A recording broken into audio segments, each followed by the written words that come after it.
Okay, Jan.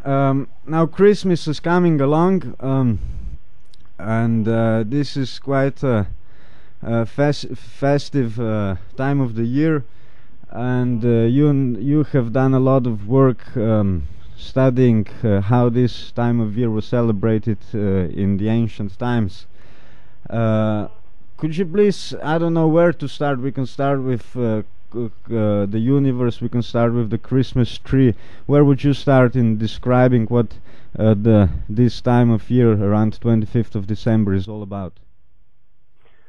Well, that's a good question. I suppose I will start with the universe. That seems to be the best and sometimes easiest place to start, although from the beginning it may not sound like it. And I wanted to also mention thanks for having me on the radio here. Well, thank you for replying so quickly.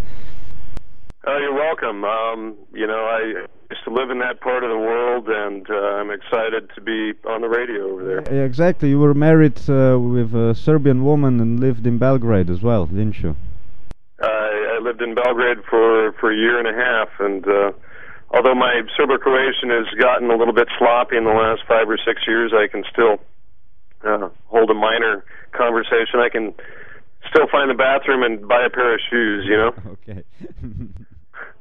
So let's see. As far as the Christmas tradition, you'll have to forgive me. I've got a little bit of an echo in the system here. It's kind of annoying, so forgive me if I pause every once in a while. No problem.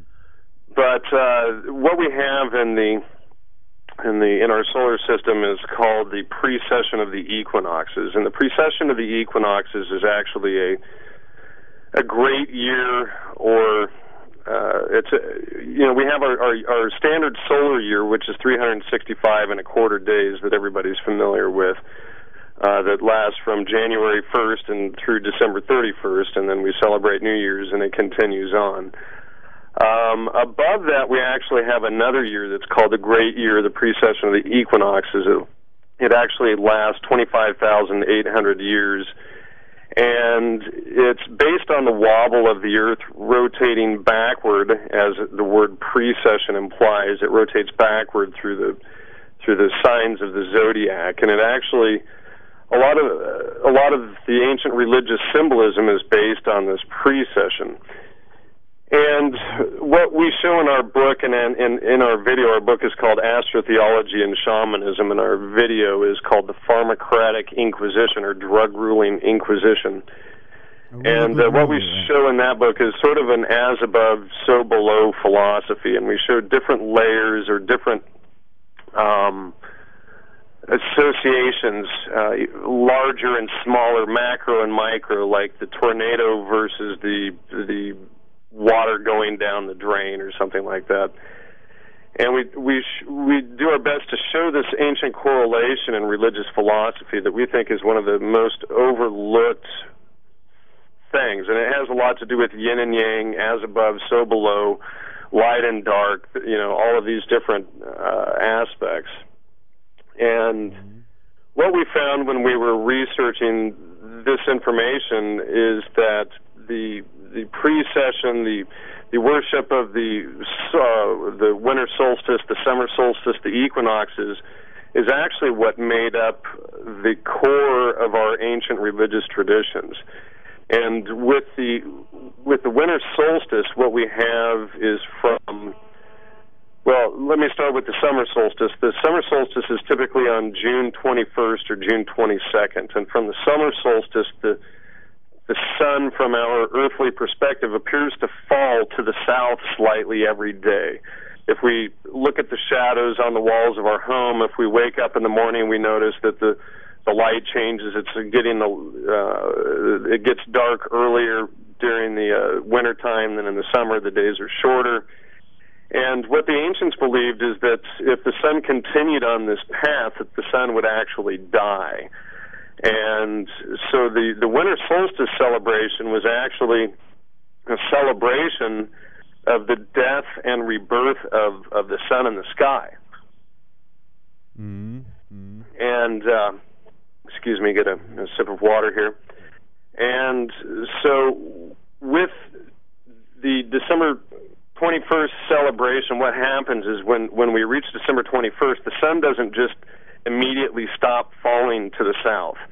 What happens is the sun hovers or stays in the same degree on the horizon for 3 days, from the winter solstice, which is typically December 21st or 22nd, until the early morning hours of December 25th, when the sun is actually born again and begins heading north. And for those of you in the, since we're talking that part of the world, I know that the Orthodox Church is very strong there, and the difference between the Orthodox celebration of Christmas on January 6th has to do with the 12 days of the Epiphany. And so when the Orthodox Church split from the Catholic Church, they designated the Epiphany as 12 days after the solstice. So that's where the separation of the 12 days comes in. So in actuality, the winter solstice is the celebration of God's sun, literally the sun in the sky, or the Sunsei. And it has nothing to do with a historical figure or man. The reason why all of these ancient, or so many of these ancient deities, like Mithra was born on December 25th, Krishna has been suggested to, Adonis, many ancient many ancient gods had their birthdays on the winter solstice celebration, and some of them had their birthdays, like the Persian god Mithra celebrated his birthday on the death of the sun, which is December 21st, which is St. Thomas's Day now. But most of them celebrate it in the tradition of the birth of the sun on the 25th. But either way we look at it, it's still a solar tradition. Now, further from just the actual birth of the sun on December 25th, we have a lot of symbolism in the night sky, and actually the zodiac and the constellations are what were considered the gods and the deities and the angels in the heavens. And we have all of the Greek gods in the heavens. We have Asclepius and Zeus and Orion and Aquila, the bird, and the animals and all of these different things. And these were all the ancient gods that were quote unquote heavens. The heavens were where the stars were located, heaven. And so when you went to go live with the gods, you went to live with the stars, with the constellations. And in the morning of December 25th or Christmas Eve on December 24th, what we have is an alignment of the belt of Orion and the star Sirius. What happens is the belt of Orion is typically pointed at different angles during different times of the year, but on Christmas Eve it actually swings, or in the week before Christmas it actually starts swinging down, and then on Christmas Eve it points directly down on the eastern horizon, where the sun will rise on Christmas morning. So what we have is a great big finger that points down in the sky, where God's sun will be born on Christmas morning. The star Sirius is the star of Bethlehem, and then the belt of Orion are the three stars of the Magi. And this is where the ancient tradition comes from, and as the sun follows